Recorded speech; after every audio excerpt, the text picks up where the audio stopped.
Welcome to holy spirit. വീണ്ടും വരുന്നവനായ യേശുക്രിസ്തുവിൻ്റെ നാമത്തിൽ എല്ലാവർക്കും എൻ്റെ സ്നേഹവന്ദനത്തെ അറിയിക്കട്ടെ.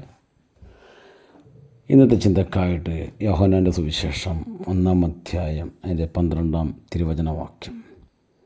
അവനെ കൈക്കൊണ്ട് അവൻ്റെ നാമത്തിൽ വിശ്വസിക്കുന്ന ഏവർക്കും ദൈവമക്കളാകുവാൻ അവൻ അധികാരത്തെ കൊടുത്തു.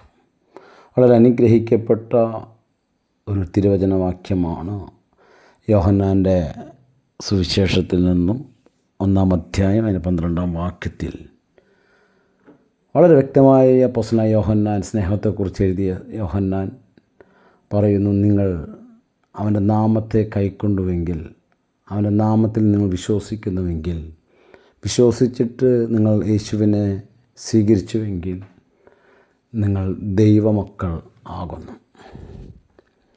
ഹല്ലേലൂയ. നമ്മളിപ്പോൾ ഒരു പഴയ സൃഷ്ടിയല്ല, നമ്മളിപ്പോൾ ദൈവത്തിൽ നിന്ന് ജനിച്ചതുകൊണ്ട് നമ്മളിപ്പോൾ പുതിയ സൃഷ്ടിയാകുന്നു. ഇപ്പോൾ യേശുവിനെ പോലെ തന്നെ, യേശു എങ്ങനെയായിരുന്നോ ആ യേശുവിനെ പോലെ തന്നെ നമ്മളും ഇപ്പോൾ ഈ ഭൂമിയിൽ ആയിരിക്കുന്നു. നമുക്കറിയാം, വേദപുസ്തകം പരിശോധിക്കുമ്പോൾ റോമർക്ക് എഴുതിയ ലേഖനം 8-ാം അധ്യായം അതിൻ്റെ 14-ാം വാക്യത്തിൽ എഴുതി വച്ചിട്ടുണ്ട്.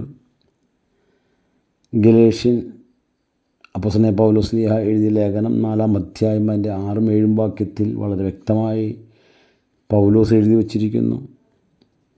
യോഹന്നാൻ്റെ ലേഖനം അതിൻ്റെ 1-ാമത്തെ ലേഖനം 3-ാം അധ്യായം അതിൻ്റെ 1-2 വാക്യത്തിൽ എഴുതി വച്ചിരിക്കുന്നു. 1 യോഹന്നാൻ 4:4 എഴുതി വച്ചിരിക്കുന്നു. അങ്ങനെ ഒത്തിരി സ്ഥലങ്ങളിൽ നാം ആരാണെന്ന്, ദൈവത്തിൽ നിന്ന് ജനിച്ചിരിക്കുന്ന നാം ഓരോരുത്തരും ആരാണെന്നും വളരെ വ്യക്തമായി ദൈവം നമ്മളെക്കുറിച്ച് ആഗ്രഹിക്കുന്നതും നാം ദൈവത്തിൻ്റെ സ്ഥാനത്ത് നിന്നുകൊണ്ട് ഭൂമിയിൽ പ്രവർത്തിക്കുക എന്നുള്ളതാണ്. ആ വചനമൊന്നും നിങ്ങൾ മനസ്സിലാക്കി വായിച്ചാൽ, കൈക്കൊള്ളുക എന്നുള്ളതാണ് ദൈവം ഒരു മനുഷ്യനെ സംബന്ധിച്ചിടത്തോളം ദൈവം ആഗ്രഹിക്കുന്നത്. യേശുവിനെ സ്വന്തം നാഥനും രക്ഷിതാവായി സ്വീകരിച്ച, വിശ്വസിച്ചുകൊണ്ട് ആ വിശ്വാസത്തിൻ്റെ വാക്കുകൾ നമ്മുടെ നാവിലൂടെ, ഹൃദയത്തിൽ നിന്ന് നാവിലൂടെ ഉരുവിടുമ്പോൾ നാം ആ ഒരു അധികാരത്തിലോട്ട് നാം പ്രവേശിക്കുകയാണ്. വീണുപോയ മനുഷ്യനെ എഴുന്നേൽപ്പിച്ച് ആ യേശു നമുക്ക് വേണ്ടി മരിച്ചു ഉയർത്തെഴുന്നേറ്റു. ഇപ്പോൾ യേശു ഉയർത്തെഴുന്നേറ്റപ്പോൾ നാമും ഉയർത്തെഴുന്നേറ്റു. ആ കർത്താവാണ് ഇന്ന് നമ്മുടെ കൂടെ ഉള്ളത്. ഇപ്പോൾ യേശുവിനെ പോലെ നമ്മൾ ദൈവമക്കളാകുന്നു. ആ ദൈവത്തിൽ പൂർണ്ണമായി വിശ്വസിക്കുക.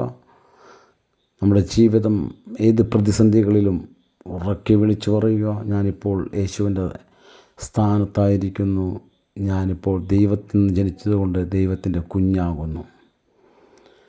ഹല്ലേലൂയ. ഈ തിരുവചനങ്ങളാൽ ഇന്ന് പ്രഭാതത്തിൽ ഇത് കേൾക്കുന്ന നിങ്ങൾ ഓരോരുത്തരെയും കർത്താവ് അനുഗ്രഹിക്കട്ടെ. God bless you. ആമേൻ.